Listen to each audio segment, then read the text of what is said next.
Bonjour à tous. Bon, on se retrouve dans mon chemin favori, celui de mon enfance, aux côtés du ruisseau où on s'amusait. Et dans le chemin où, une fois un peu plus grand, je m'entraînais à fractionner mes 100, mes 200, mes 300, mes 400, mes 500, voire mes 1000 mètres. C'est plus possible pour l'instant. Mais bon, on gère, ça va.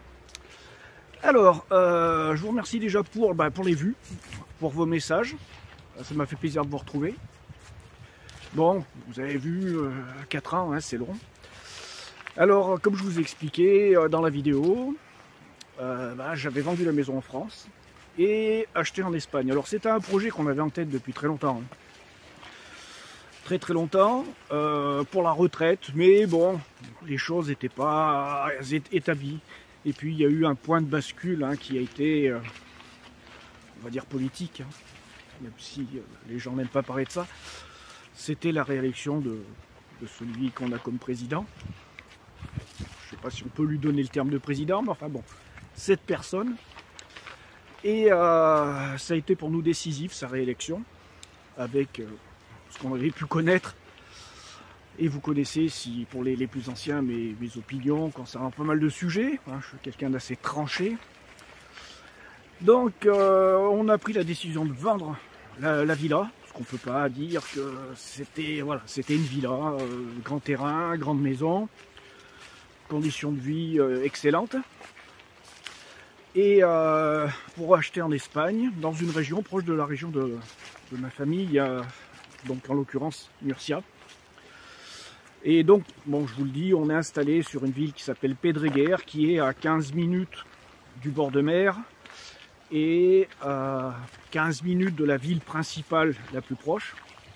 Et l'objet de la vidéo, comme vous le verrez en titre, et comme vous l'avez vu en titre, ça sera de parler un peu de la zone touristique et principalement pour les vacances, que ce soit en saison ou hors saison et dans le secteur. Je ne sais pas quelle longueur va faire la vidéo, je suis souvent très long. C'est un truc, si je veux me professionnaliser, il va falloir que je cadre un peu les choses.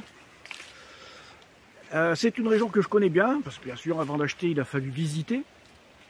Visiter de long en large et en travers, donc y compris dans les terres. Donc on a loué plusieurs fois consécutivement et à plusieurs saisons différentes dans la région. Ce qui nous a permis de voir le climat, parce que le climat, c'est quelque chose à 200 km près, voire même 150, le climat change beaucoup. Hein.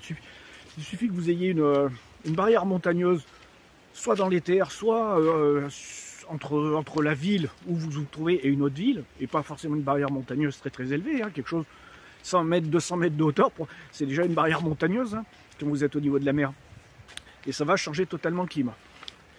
Alors Dénia, Dénia, vous êtes de la frontière française en arrivant, d'ailleurs, quel que soit l'endroit où vous arrivez, hein, que ce soit par le secteur atlantique ou le secteur méditerranéen, vous êtes en gros à, allez, je dirais 6 heures de voiture, 6 heures de voiture en roulant normalement, et si pas trop de problèmes. Ça peut descendre à 5 heures si vous ne faites pas de halte, et s'il n'y a pas de problème. Alors ça c'est déjà le premier point. Ensuite, Dénia, vous êtes à 1 heure de Valence et 1 heure d'Alicante.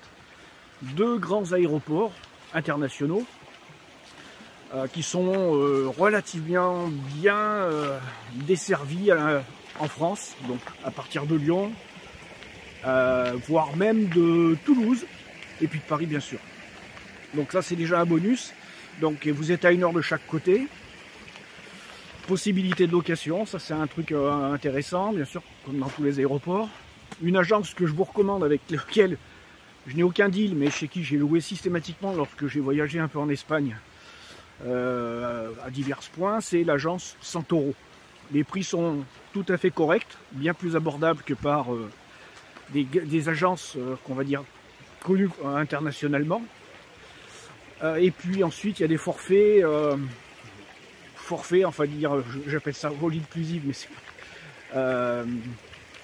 comment dire ça, sans franchise, voilà, tout à fait raisonnable, et je vous conseille de la prendre, puisque bon, vous allez rouler avec une voiture de location, avec un macaron derrière, Donc les gens savent que vous êtes, voilà, que vous êtes avec une voiture loc. Il y a, voilà, l'Espagne, au niveau sécurité, c'est bien mieux que la France, mais traditionnellement, il y a toujours eu dans les zones touristiques des gens qui étaient tentés de s'approprier des choses qui ne leur appartenaient pas. Donc location de voiture, c'est une très bonne solution. Voilà, je vous donne le nom d'une agence. J'ai aucun contrat, hein, j'ai aucun deal en quoi que ce soit, et avec qui que ce soit en Espagne. Hein, ça, voilà. J'ai eu une petite réflexion qui m'a amusé en me disant que quoi j'étais influenceur maintenant pour les Chinois, enfin pour le matériel chinois. Non, pas du tout. Je suis acheteur parfois, mais influenceur, non, pas du tout. J'essaie de développer des activités professionnelles, mais commerciales, forcément, pour faire rentrer de l'argent, mais pas dans ce domaine-là. Voilà. Donc, l'Espagne, donc Dénia. Alors Dénia, le climat, c'est un climat déjà de bord de mer. Donc l'été, c'est pas le cagnard, on crève pas de chaud. C'est une zone où il y a parfois du vent, mais c'est pas spécialement venteux. Ça va pas être comme Barcarès, on en est très loin. C'est un endroit donc où le climat est agréable, agréablement chaud. Je conseille toujours en appartement, comme en villa, une location avec l'air climatisé, que vous l'utilisiez ou pas. C'est un réel confort. Parce que bon, sans être excessif, à 34 degrés, vous voulez faire la sieste, ça peut être compliqué. Les 30 degrés, pourtant 34 degrés, c'est pas terrible, mais pour faire la sieste, voire le soir pour dormir, croyez-moi, un petit coup de clim, ça fait pas de mal. Que vous dire alors, Dénia est entouré de plusieurs villes. Si on prend le point central d'Dénia, parce que c'est à équidistance de Valence et d'Alicante. Et donc vous avez successivement, plus haut par le nord, vous avez Gandia, une ville de 80 000 habitants à peu près, qui a une partie dans les terres, à 10-15 minutes du bord de mer, du gros en fait. Hein, c'est un peu sur le concept de certaines villes en France. Vous avez la ville historique dans les terres, et puis ensuite la ville touristique ou portuaire, et bord de mer. Donc c'est une ville, je dirais, d'intérêt moyen par elle-même. Par contre, la partie balnéaire, en saison, c'est quelque chose de très vivant, de très animé, avec des plages magnifiques et avec tout ce qui va bien pour passer du bon temps. Et puis là, il y a la ville qui a 10-15 minutes grand max pour y faire un saut, pour faire autre chose. Donc c'est un coin qui est intéressant. J'ai loué un appart bord de plage, hors saison, en hiver. Magnifique. Je ne me rappelle plus le prix, mais c'était quand même pas piqué des verres si on venait en saison. C'était un prix, c'était 250 balles, parce que c'était vraiment un truc très luxueux. Et là, on l'avait touché pour pas cher, parce qu'on était en période hivernale. Donc Gandia, ville intéressante. Ça serait... J'aime bien y aller de temps en temps, mais c'est pas le coin où il va y avoir une ambiance de folie. Donc Gandia, 30 minutes après, vous avez Dénia. Et Bigre, du bois qui tombe d'un arbre. C'est bon, c'est pas pour ma tête. Donc Dénia, lui-même, c'est une ville 40 000 habitants. Une population française ou francophone assez importante entre les Belges et les Français. Ville très agréable. C'est un excellent compromis avec station balnéaire et puis ville à vivre toute l'année. C'est pas un endroit où vous allez vous embêter, déjà, hors saison. Alors que Gandia, hors saison, bord de mer, vous allez avoir le même symptôme, le même syndrome qu'en France. Un coin où vous allez un peu vous embêter. Donc ça, c'est un truc intéressant à savoir. Bonjour. Bonjour. Donc Dénia, hors saison, génial. Météo très bonne. L'hiver, vous pouvez avoir une semaine de pluie. Ça m'est déjà arrivé plusieurs fois, 2 ans, ou une semaine pourrie, ça arrive, où il va pleuvoir beaucoup. Alors la raison, c'est que Dénia en fait est entouré d'une barrière montagneuse dans les terres à la fois et une barrière montagneuse qui va la couper du plus au sud. Donc ça bloque un peu et ça fixe un peu les nuages. Et à 15 minutes de voiture près, vous pouvez avoir une météo totalement différente, à exactement la même altitude. Donc c'est un endroit où ça manque pas d'eau, en général.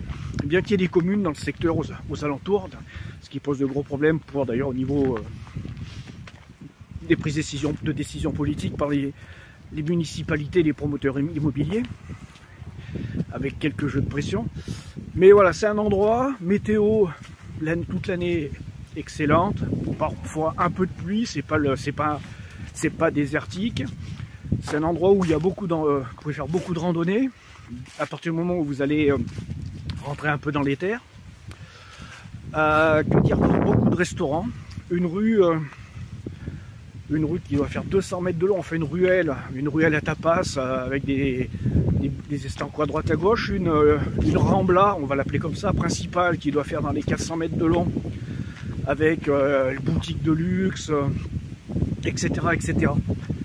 Enfin voilà, Dénia, c'est vraiment une ville où vous allez avoir plaisir à séjourner, quelle que soit la saison. Alors ensuite, on va pousser un peu plus au sud, vous allez avoir Javea.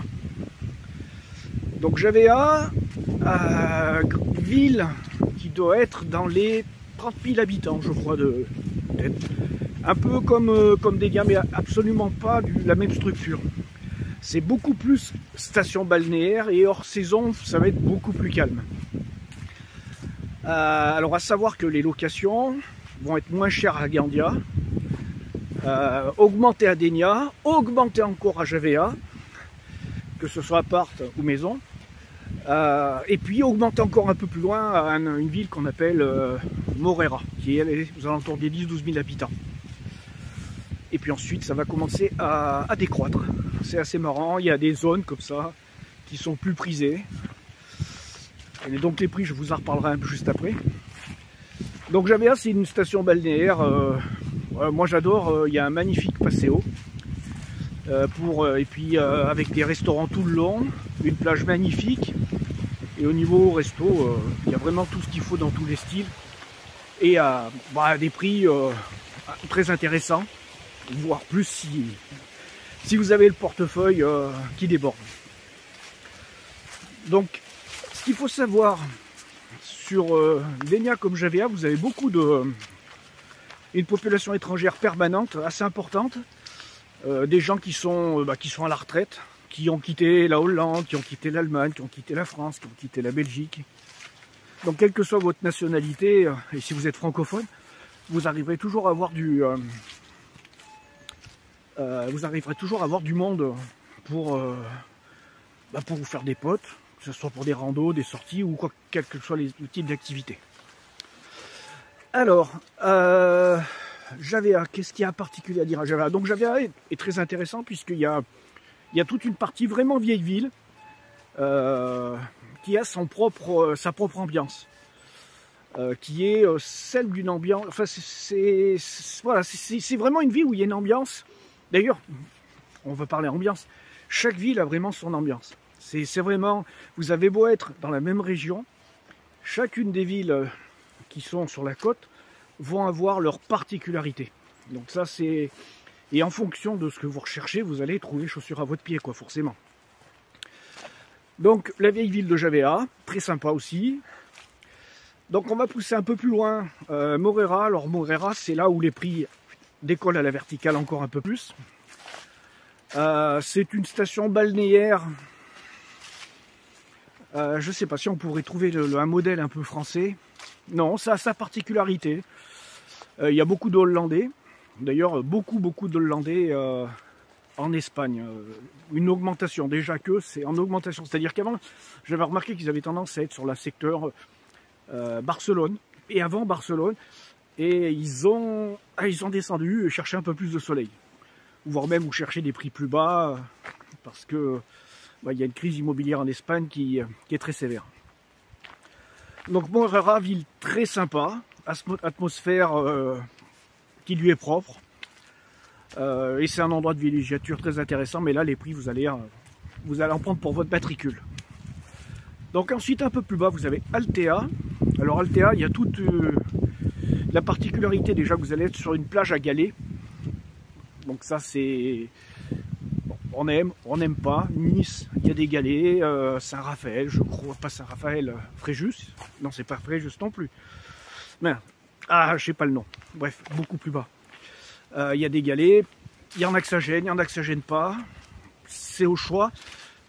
Par contre, Altea, la forte plus-value d'Altea, c'est que vous avez la vieille ville qui est placée, qui surplombe littéralement toute la côte. Et vous voyez beaucoup très loin aux alentours.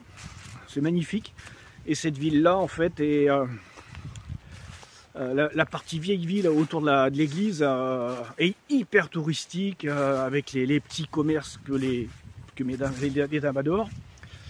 Et puis les restaurants, les points de vue, enfin bon, très joli. Alors là, les prix commencent à descendre un peu. Alors c'est un peu ma surprise, hein. Je pensais que c'était très huppé, et en fait, pas tant que ça. Il y a alors aussi dans le secteur, et c'était un peu avant, j'ai oublié, il y a Calpe. Donc Calpe, vous avez peut-être dû en entendre parler à la télé, dans certaines émissions. Donc je vous fais visiter un peu les alentours. Donc Calpe, moi, c'est pas mon kiff. Par contre, si vous êtes cycliste, n'oubliez pas d'emmener vos vélos, puisque Calpe, c'est une ville dans laquelle il y a des hôtels qui sont spécialement aménagés pour accueillir les cyclistes professionnels, les équipes cyclistes professionnelles. Donc, dès que vous êtes un peu hors saison, il y a de très fortes chances que vous voyez la Française des Jeux, si elle existe encore, parce que j'ai eu l'occasion d'avoir, mais je ne suis pas spécialement le cyclisme professionnel, je suis le cyclisme amateur. C'est paradoxal, mais je le préfère, puisque les gens vous font vivre la course de l'intérieur avec les caméras et tout, je trouve ça fabuleux. Ils vous expliquent comment ça se passe, ça veut du vocabulaire. Moi je suis totalement novice et j'apprends beaucoup et je trouve ça passionnant. Bref, donc Calpe, une ville standard, couplée à une station balnéaire, c'est en train de se bétoniser. Alors, on aime, on n'aime pas. Personnellement, quitte à être bétonisé, c'est pas Calpe que je prendrais. Pourtant, la plage est vraiment magnifique, hein. Vous avez ce qu'on appelle El Peñón. El Peñón, c'est une montagne qui est à l'intérieur de la terre, de la mer, et puis qui monte, je sais plus, mais un truc peut-être à 400 mètres d'altitude. Et c'est vraiment une randonnée hardcore, hein. Tous les ans, les pompiers, l'hélicoptère vont chercher des randonneurs qui ont surestimé leur potentiel. Donc, Calpe, bon, moi je vais pas en parler 150 ans, c'est pas mon kiff, j'y vais pas spécialement. Alors c'est une ville qui est vraiment en descente, voilà, ça c'est un truc, c'est une particularité aussi. Donc si vous avez, si au niveau mobilité, vous avez quelques problèmes, ça sera pas l'endroit où il faudra aller. Alors, ensuite on va descendre, et là on va descendre vraiment plus bas, à une ville où si vous aimez le bétonnage, voire même si vous le détestez, puisque là il y a eu une émission sur M6 qui était assez intéressante, c'est Benidorm. Alors Benidorm, pour moi c'est une ville exceptionnelle.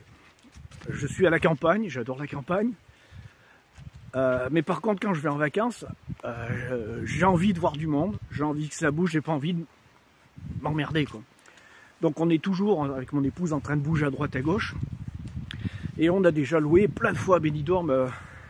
Déjà parce que les prix des locs sont pas excessifs. Par contre, comptez pas louer une maison, mais un appartement, vous allez trouver des prix raisonnables.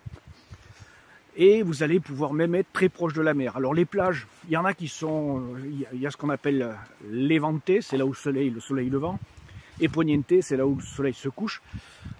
Côté Levante, les plages sont moyennes. Et Poniente, elles sont excellentes. Par contre, la vie, elle est côté Levante, quoi.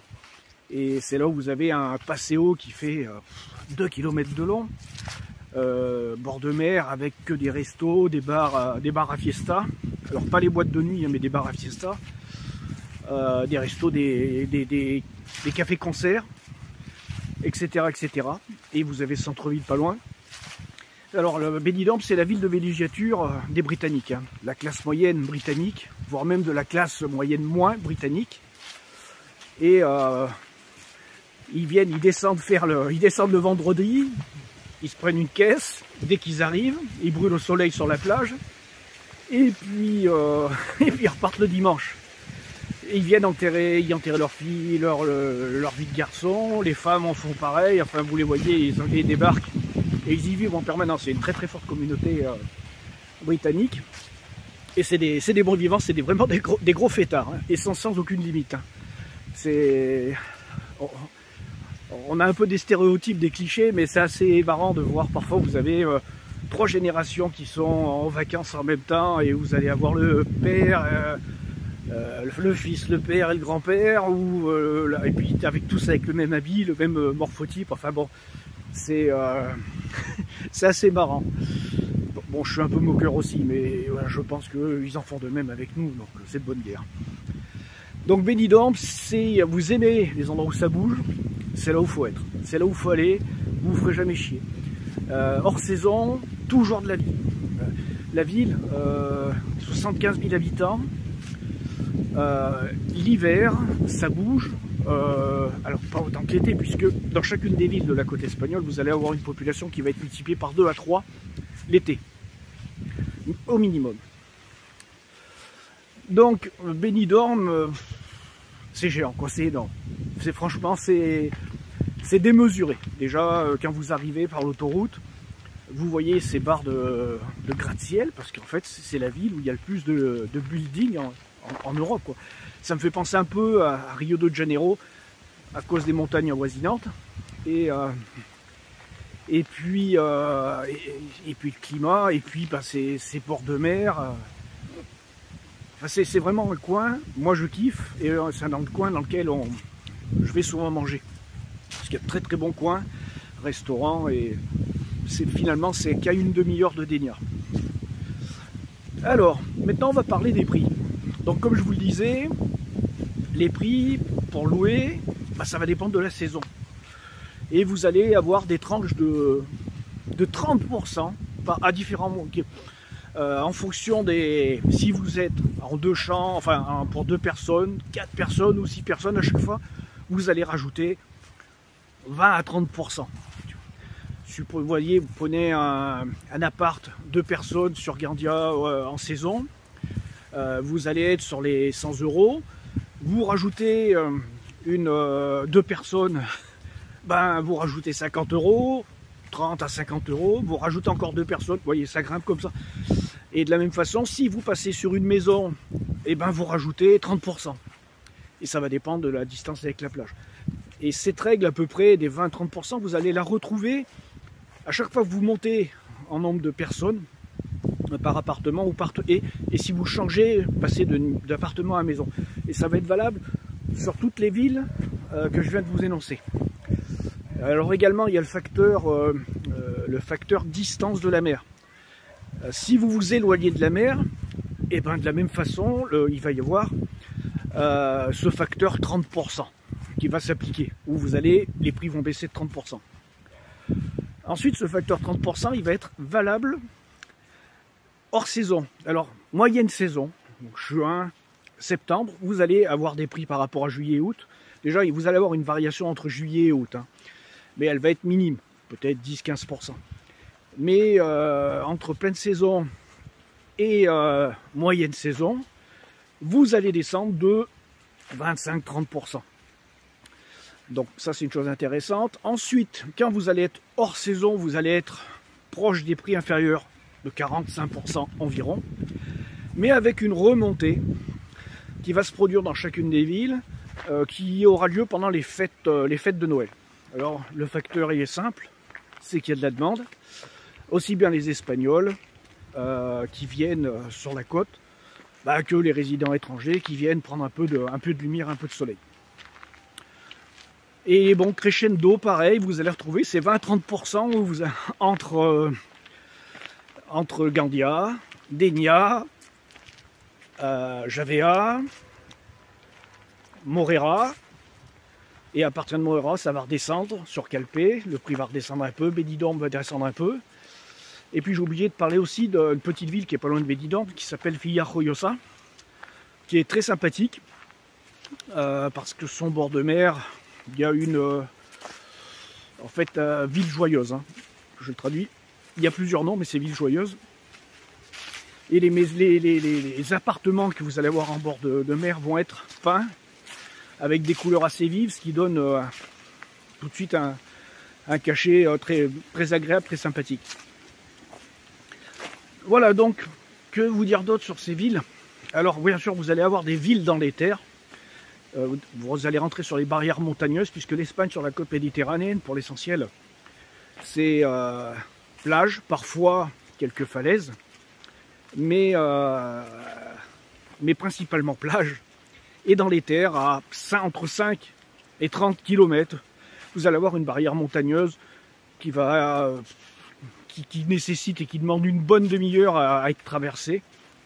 Et c'est là tout l'intérêt, et c'est pour ça d'ailleurs que les équipes cyclistes vont, pas qu'à Calpe, mais que vous allez les retrouver dans le secteur avant Barcelone, voire après Barcelone, pour s'entraîner. Voilà, donc je ne sais plus si je peux vous donner plus d'informations.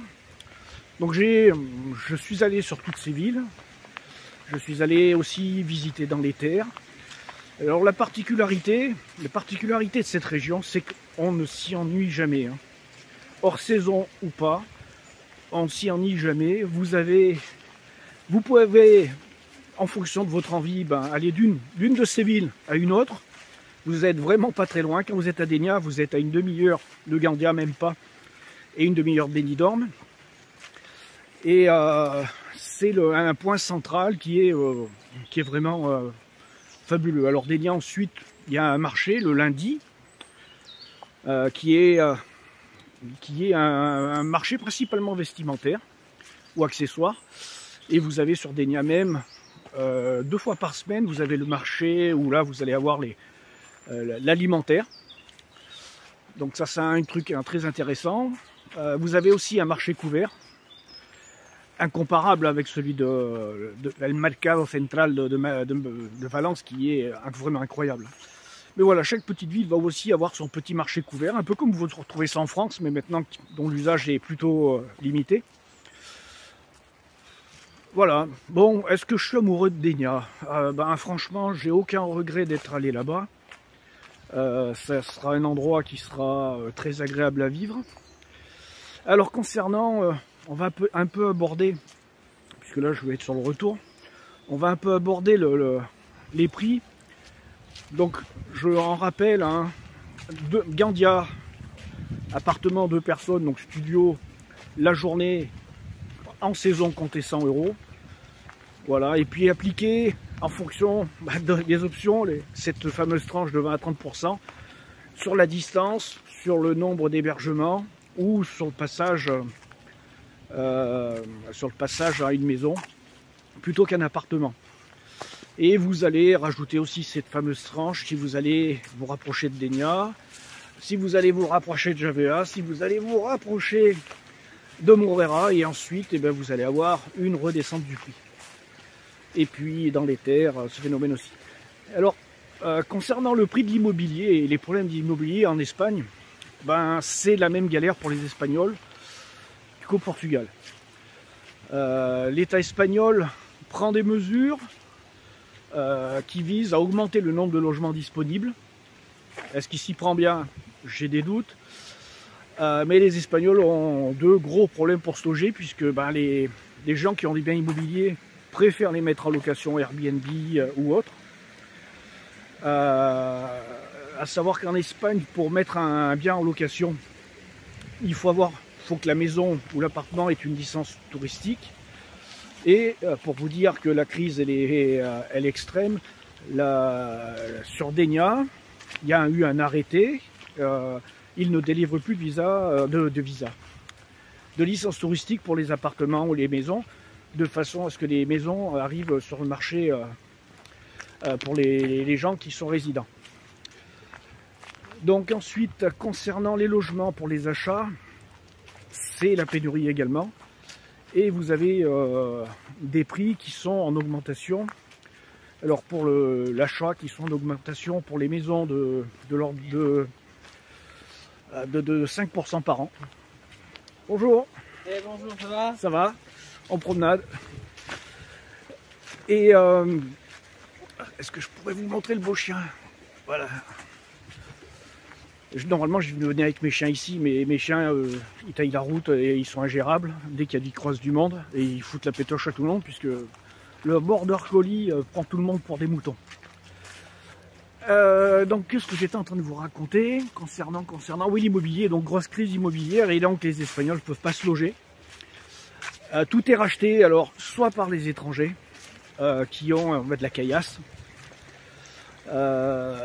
Il y a cette augmentation de 4 ans tous les ans, 4 à 5% tous les ans sur les maisons et sur les appartements. Accrochez-vous bien, la moyenne d'augmentation sur l'année dernière pour l'Espagne, c'était 10%.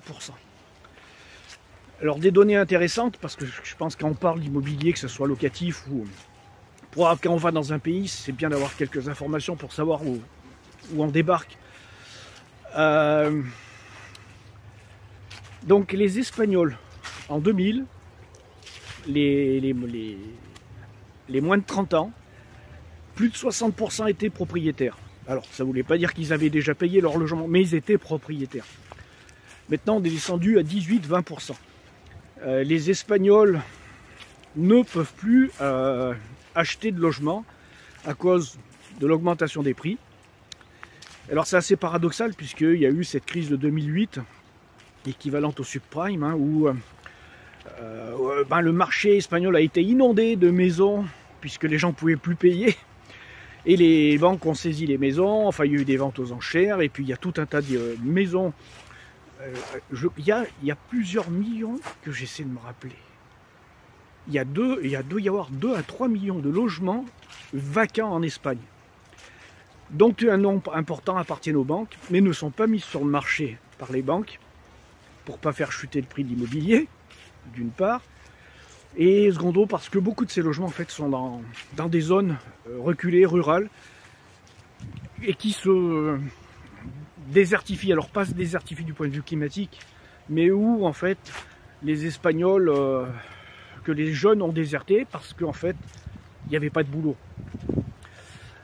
Donc beaucoup de ces logements se retrouvent en Espagne. Donc est-ce qu'il y a des bonnes affaires en Espagne au niveau de l'immobilier? Ça c'est une question. Franchement, je pense que la vague des bonnes affaires est passée, sauf si, voilà, comme les Anglais ou les Hollandais le font et ils l'ont fait en France, si vous achetez dans des coins reculés, là vous pouvez acheter même des hameaux pour une bouchée de pain. Mais il faudra être dans les terres et dans des coins forcément, et aimer vraiment la tranquillité, quoi. Voilà. Je pense que j'ai fait un bel exposé, peut-être même trop long. Mais le côté immobilier, voilà. Donc nous on a acheté maintenant, ça fait presque 2 ans. Et c'était le dernier bon moment pour acheter, puisque, bon, j'ai rien à vous cacher, de toute façon toutes les données peuvent se retrouver. On avait vendu notre maison 373 000 €. Et on a racheté là-bas à 350. Si on voulait racheter maintenant la même maison, il faudrait mettre 400 000 sur la table. Et encore, quand vous mettez 400 000, vous n'avez pas 50 maisons sur le marché où vous allez pouvoir choisir, même sur une bande de 50 km. Vous allez avoir une dizaine de maisons qui correspondent à vos critères. Et elles vont très vite partir. Donc les terrains sont également très chers. Détail important, et je pense qu'on fera une spéciale pour l'achat immobilier. Et je donne des infos parce que bon, j'arrive bientôt au bord de la route où je vais couper l'émission. Mais donc en Espagne, vraiment impératif, si vous comptez acheter une maison, passez par un avocat, un cabinet d'avocats spécialisé, tout simplement parce que le notaire en Espagne ne fait pas le même travail que le notaire en France. En France, il y a toute une vérification, un contrôle, une validation, voire même l'impossibilité de vendre s'il y a des critères qui ne sont pas remplis. En Espagne, tout peut se vendre, même les maisons sans permis de construire. Et c'est pas des conneries. La région de Valence est la région d'Espagne où il y a le plus de problèmes de cet ordre-là. Donc lui, l'avocat, en fait, que vous allez payer entre 2 et 3 000 €, ça dépendra du prix de la maison. L'avocat, lui, va faire toutes les vérifications, va rédiger tous les papiers et assurer vos arrières si vous avez choisi le bon. Donc sur Denia, j'ai travaillé avec un cabinet d'avocats avec francophone, puisqu'ils avaient une française qui faisait l'interprète. L'achat, je l'ai fait, alors ça aurait pu être avec une personne espagnole, mais en l'occurrence, ça s'est fait, c'était une française qui habite en Espagne. Tout s'est bien passé, ça peut aller relativement vite, mais je vous dis, prenez vos précautions et passez par un avocat qui lui va faire vraiment tout le contrôle, parce que vous pouvez vous retrouver avec tout un tas de problèmes que vous n'auriez pas en France. Ce qui ne veut pas dire qu'il n'y a pas des choses qui sont couvertes par le coup de la loi. Il y a l'histoire des vices cachés également, hein. Mais il y a tout un tas de choses qu'il faut vraiment que l'avocat contrôle et fasse le boulot qui en France est fait par le notaire. Est-ce que j'ai envie de parler de quelque chose d'autre qui pourrait vous intéresser sur l'immobilier en Espagne? Non, bah écoutez, je crois que j'ai à peu près tout dit. Je vais vous faire visiter le bord de route, puisque là maintenant on a fait l'aller-retour sur le chemin. Donc vous allez voir, on arrive, et là, on est vendredi. Et vendredi, tout le monde sort du boulot, donc forcément, on a un feu rouge dans le village, ce qui fait que ça bouchonne. Voilà, Davaya, je vous le rappelle. J'aurai l'occasion de filmer à d'autres reprises. Davaya, particularité, une jolie église, un château, l'autoroute qui est pas loin. C'est un coin assez tranquille malgré ce que vous pouvez voir avec les véhicules, hein. Un ruisseau, un endroit où j'ai passé une enfance heureuse, quoi. Voilà, et puis si on a un menhir à 50 mètres de ma maison, et on a le rocher de Sainte-Flamine avec une légende ou une histoire, je sais pas. Allez, je vous souhaite une bonne journée à tous, à bientôt.